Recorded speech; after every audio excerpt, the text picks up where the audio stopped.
Bismillahirrahmanirrahim.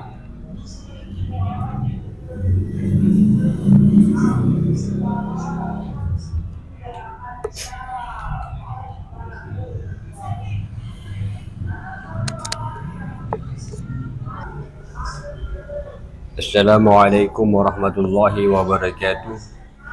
Bismillahirrahmanirrahim. Alhamdulillahi rabbil alamin. Wassalatu wassalamu ala rasulillahi sayyidina Muhammadin wa ala alihi wa sahbihi ajma'in, amma ba'du. Bapak ibu saudara-saudariku, para sahabatku sebangsa dan setanah air dimanapun anda berada yang saya muliakan, juga kepada siapapun anda dari negara manapun anda yang mengikuti video-video yang ditayangkan di channel Wali NU ini. Alhamdulillah, puji dan syukur kehadirat Allah Subhanahu wa Ta'ala. Semoga kita semua diberikan kesehatan jasmani maupun rohani, diberikan kesehatan akal dan pikiran, dianugerahkan oleh Allah Subhanahu wa Ta'ala rezeki yang berlimpah penuh barokah, dijadikan oleh Allah Subhanahu wa Ta'ala selama bulan suci Ramadan ini lulus sebagai orang-orang yang beriman dan mendapatkan predikat takwa di sisi Allah Subhanahu wa Ta'ala. Saudara-saudariku, para sahabatku semuanya, pada kesempatan kali ini Wali NU akan mencoba merespon statement ataupun ceramah yang disampaikan oleh UAS, di mana beliau menyampaikan ceramahnya yang berisi ungkapan kalau tidak ada habaib Indonesia ini masih dijajah oleh Belanda. Kalau tidak ada habaib maka Indonesia ini masih dijajah oleh Belanda. Ya, statementnya mungkin tidak sama persis seperti itu, tetapi lebih kurang maksud daripada ungkapan ataupun statement yang disampaikan oleh UAS ya seperti itu. Kalau tidak ada habaib maka Indonesia masih dijajah oleh Belanda. Jadi kita mencoba mengkritisi, merespon ungkapan, perkataan, ceramah yang disampaikan oleh UAS ini. Apakah statement beliau ini sudah betul secara sejarah, ataukah statement ataupun ungkapan yang disampaikan oleh UAS ini bertentangan dengan fakta sejarah yang ada di Indonesia ini? Sebelumnya saya ingin menyampaikan dulu informasi tentang UAS. UAS ini salah satu penceramah yang ada di Indonesia, populer sejak beberapa tahun yang lalu karena satu, di dalam ceramahnya itu ada yang lucu-lucu. Dua, di dalam ceramah beliau ada tanya jawab dan dianggap sebagai orang yang cerdas, orang yang alim di bidang ilmu agama.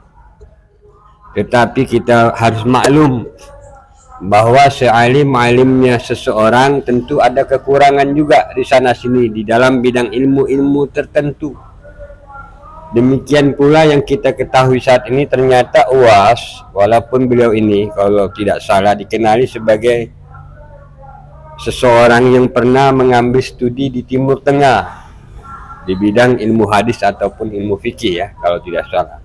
Tetapi berdasarkan pernyataan beliau bahwa kalau tidak ada habaib maka Indonesia masih dijajah oleh Belanda, ini membuktikan bahwa beliau tidak membaca sejarah yang ada di Indonesia ini.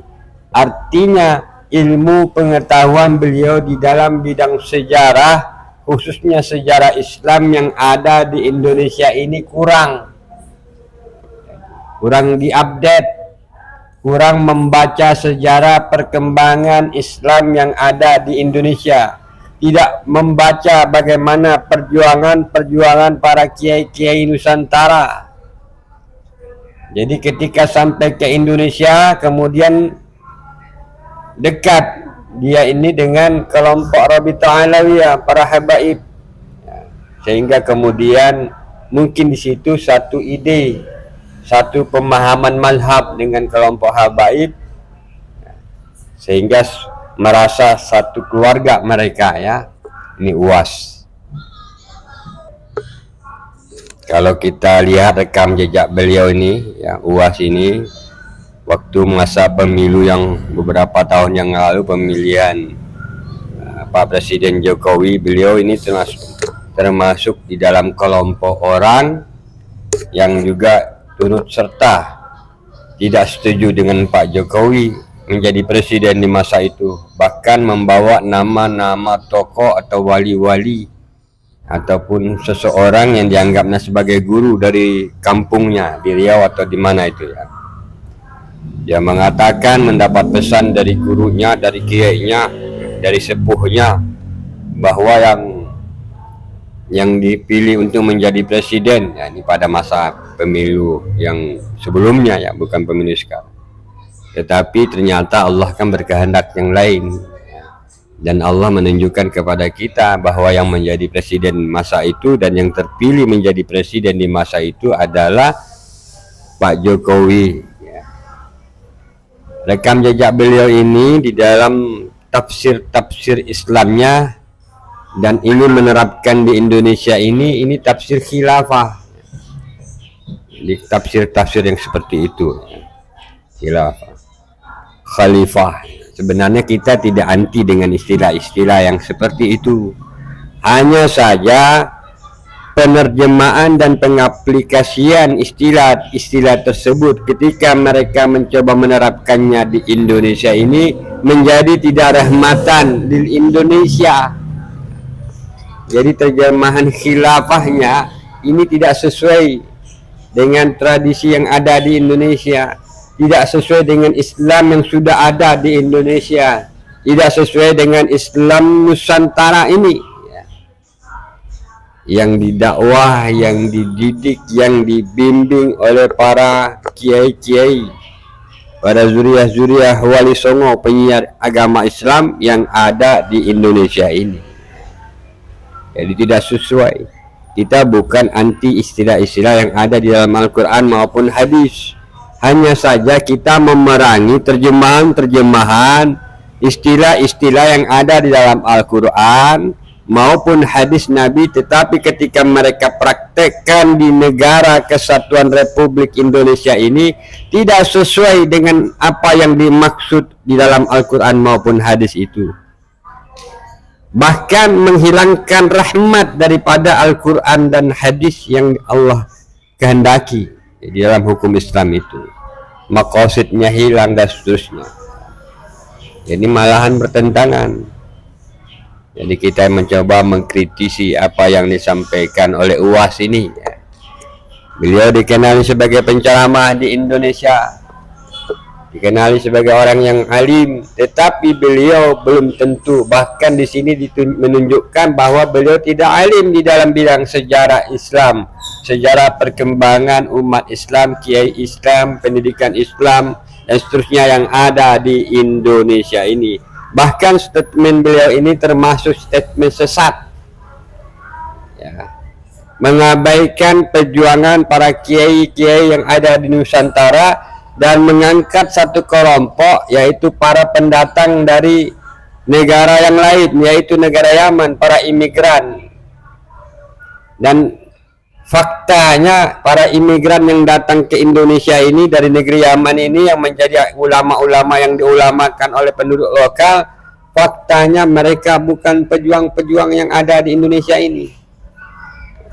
Kebiasaan mereka ini kan dekat dengan pengusaha, menunggangi nasab kemuliaan daripada zuriat Nabi Muhammad SAW.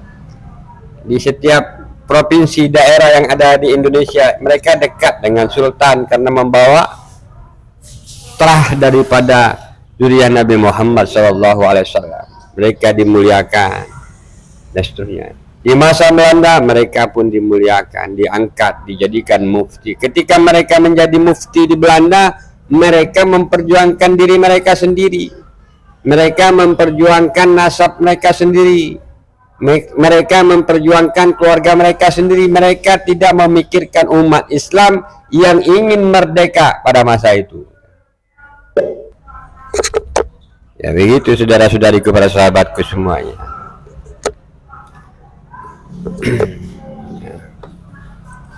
Jadi UAS ya, berceramah, kalau tidak ada habaib di Indonesia, maka Indonesia ini masih dijajah oleh Belanda. Apa faktanya, apa buktinya? Jadi kalau bicara wahai UAS, coba bicara dengan data dan fakta. Jangan berceramah hanya menggunakan keterangan-keterangan orang-orang yang berhalusinasi. Jangan menggunakan fakta-fakta klaim semata tanpa bisa dibuktikan secara riwayat, secara sejarah yang ada di Indonesia ini. Klaim Anda dapat dinyatakan sebagai kesesatan dan pensesatan, pembodohan, informasi yang bersifat hoak kepada umat Islam yang ada di Indonesia ini. Kalau tidak ada habaib, maka Indonesia masih dijajah oleh Belanda. Apa buktinya? Apa faktanya kalau para habaib pernah menjadi pejuang-pejuang di Indonesia ini, memerdekakan Indonesia ini? Andai pun ada berapa banyak mereka yang menjadi pejuang, ya, itu coba tunjukkan wahai UAS, ya, data dan fakta yang menunjukkan bahwa klaim Anda kalau tidak ada habaib maka Indonesia masih dijajah oleh Belanda. Tunjukkan datanya, faktanya, peranan para habaib keturunan Alwi bin Ubaidillah di Nusantara ini, yang memang mereka betul-betul menjadi pejuang kemerdekaan, pejuang pembebasan rakyat melawan Belanda. Ya, coba tunjukkan. Kalau memang ada datanya, Anda boleh mengklaim, Anda boleh berceramah dengan mengatakan bahwa kalau tidak ada habaib maka Indonesia masih dijajah oleh Belanda. Tetapi ketika data-data dan fakta-fakta tidak bisa Anda hadirkan, maka ceramah Anda ini ceramah hoak, pembodohan, penipuan umat Islam yang ada di Indonesia dalam rangka Anda meninggikan satu kelompok, satu kalangan, yaitu kalangan Ba'alwi yang ada di Indonesia, yang mana nasab mereka ini sedang dipertanyakan. Nasab mereka ini diragukan, klaim mereka ini ditolak secara data pustaka, baik melalui kajian kitab-kitab sejarah, baik melalui kajian kitab-kitab nasab, bahkan ketika diuji melalui ilmu terkini, ilmu genetika, tes DNA, hasil tes DNA daripada sebagian individu kalangan Ba'alwi Habib-Habib ini tidak menunjukkan adanya kedekatan kekerabatan dengan zuriat Nabi Muhammad sallallahu alaihi wasallam, yang berarti klaim mereka sebagai zuriat Nabi Muhammad ditolak secara ilmiah. Jadi Anda wahai UAS, ya, membuat ceramah, statement, klaim dengan mengatakan kalau tidak ada habaib maka Indonesia masih dijajah oleh Belanda. Ya. Statement Anda ini dalam rangka menguntungkan satu kelompok yang dalam realitasnya tidak ditemukan di tokoh-tokoh mereka yang paling besar sekalipun, menunjukkan mereka berjuang memerdekakan Indonesia, memerdekakan rakyat dari penjajahan Belanda. Itu data. Anda bicara tanpa data sejarah, ini disebut pembodohan rakyat Indonesia. Coba kita lihat peran Habib Utsman bin Yahya, mufti di zaman Belanda, dalam sejarah perpolitikan Nusantara. Beliau berperan sebagai patronasi politik Belanda yang mendapatkan gaji dari pemerintah kolonial sebesar 100 gulden setiap bulan, di mana total gaji yang hampir sama jumlahnya dengan Stokronya, ya, Van der Berg dan lainnya. Ini peran Habib Utsman bin Yahya menjadi advisernya Belanda sebagai mufti agama Islam bagi Belanda, membuat fatwa-fatwa hukum atas perintah Belanda yang ditujukan fatwanya kepada umat Islam, di mana fatwa-fatwa yang dikeluarkan oleh Habib Utsman bin Yahya ini menjadi legitimasi keagamaan yang diberikan oleh para habib ke pemerintah kolonial Belanda yang menganggap bahwa pemerintah Belanda adalah pemerintah yang sah. Ini fatwa hukumnya. Bagaimana mungkin dikatakan bahwa tanpa Habib bahwa Indonesia ini bisa tidak akan merdeka? Yang ada mereka membuat fatwa melegalkan, melegitimasi pemerintah Belanda. Ada lagi delegitimasi yang dilakukan oleh para habib terhadap perjuangan para pahlawan pejuang pribumi dalam rangka memerdekakan Nusantara. India Belanda menekan, mendelegitimasi, menghujat fatwa-fatwa delegitimation oleh Habib Utsman bin Yahya ini. Kan berbahaya kalau ada yang mau berjuang ditekan, dianggap sebagai pemberontak dan seterusnya. Ini akibat fatwa-fatwa yang disampaikan oleh Habib Utsman bin Yahya. Jauh berbeda dengan statement Anda, wahai UAS, ya. Kalau tidak ada habaib, maka Indonesia masih dijajah oleh Belanda. Mana datanya? Mana sejarahnya? Anda membaca sejarahnya di mana? Coba tunjukkan. Belum lagi delegitimasi, ya, fatwa oleh Habib Utsman bin Yahya ini terhadap aliran-aliran thariqah yang berkembang di Indonesia, dan membuat justifikasi jika semua aliran tersebut telah menyimpang dari ajaran Islam. Kalau kita baca sejarah, nanti kita akan melihat ada thariqah Qadariyah Naqsabandiyah yang dikembangkan oleh Syekh Abdul Karim di Banten, di mana ini kemudian menjadi epicentrum pemberontakan Cilegon. Ini Anda bisa baca sejarahnya. Terjadi pada tahun 1888. Ya. Ini diawali dengan banyak, di mana para kiai-kiai di masa itu ada yang ditembaki, ada yang dibunuh, ada yang digantung. Itu terjadi di Banten, belum tempat-tempat yang lain. Akibat apa? Fatwa yang dikeluarkan oleh Habib Utsman bin Yahya. Yang ada fatwanya membunuh para kiai. Walaupun tidak membunuh secara langsung, tetapi dibunuh oleh tentara-tentaranya Belanda. Bagaimana mungkin Anda mengatakan, membuat statement, kalau tidak ada Habib, maka Indonesia masih dijajah oleh Belanda? Ini kan terbalik. Fatwa Anda itu fatwa yang menyesatkan, berisi hoak yang luar biasa. Kita kembali ke Sumatera misalnya. Di Sumatera ada Habib Abdurrahman Al-Masyhur.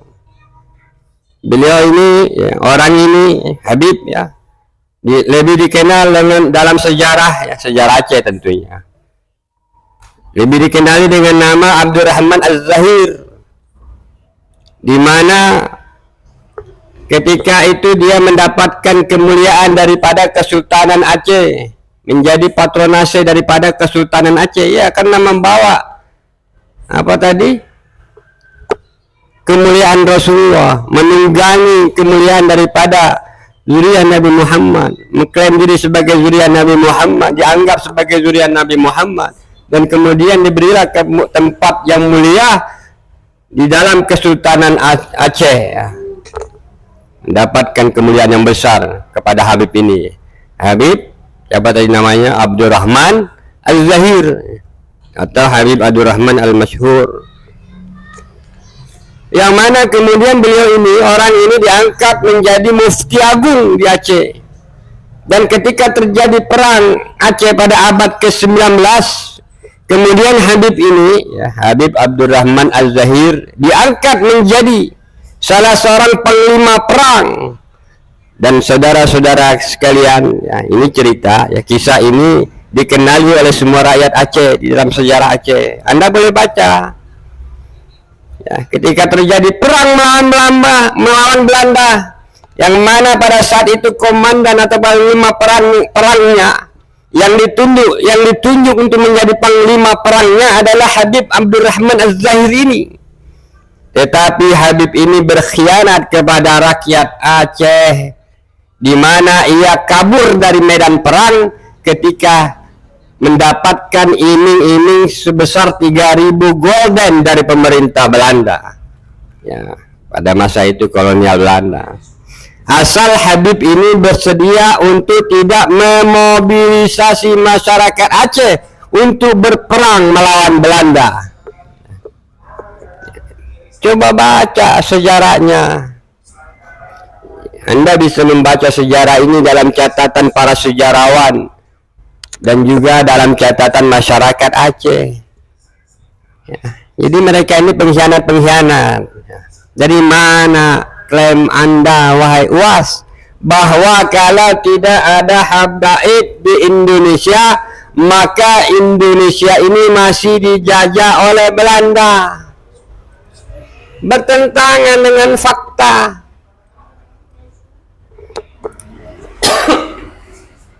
Ketika awal-awal di masa kemerdekaan, apa yang dilakukan para habaib ini, imigran? Ya. Mereka juga mengambil peran politik di dalam partai-partai politik yang ada di awal-awal kemerdekaan Indonesia. Dan pada waktu itu ada Partai Komunis PKI, Partai Komunis Indonesia.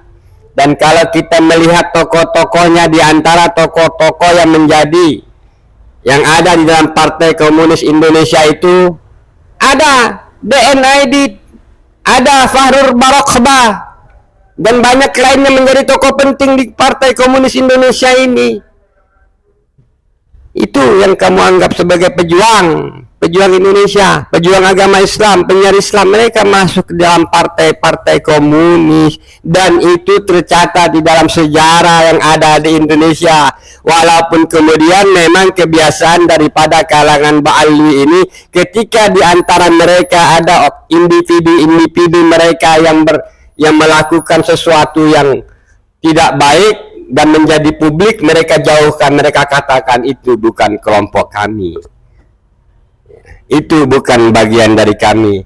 Sebaliknya, ketika ada kelompok orang, ada orang yang punya kelebihan, kemampuan, walaupun orang tersebut bukan dari kalangan Ba'alwi, selama orang tersebut mau mengikuti Ba'alwi, orang itu dipuja-puja, dipuji-puji sebagai ulama hebat, sebagai kiai yang hebat, dan itu kebiasaan Ba'alwi.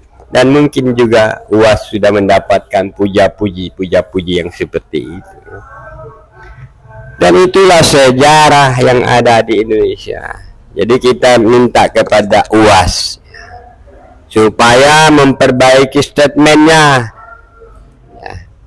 Jika masih menggunakan statement kalau tidak ada habaib, maka Indonesia masih dijajah oleh Belanda, tetapi tidak menunjukkan, menyertakan bukti-bukti dan fakta-fakta sejarah, maka statement ataupun ceramah beliau ini adalah ceramah dusta, ceramah hoak, ceramah yang berorientasi di dalam rangka merendahkan para pejuang, para kiai-kiai Nusantara yang sudah berjuang memerdekakan Indonesia, dan dalam rangka meningkatkan, menaikkan derajatnya kalangan Ba'alwi yang faktanya mereka bahkan bukanlah pejuang-pejuang yang ada di Indonesia ini. Ini jadi kebalikannya. Terkecuali Anda bisa menunjukkan fakta-fakta sejarah, ya, kita minta UAS oleh wali NU, ya, mengawasi Anda. Demikianlah yang dapat kami sampaikan. Lebih dan kurangnya mohon dimaafkan. Wassalamualaikum warahmatullahi wabarakatuh.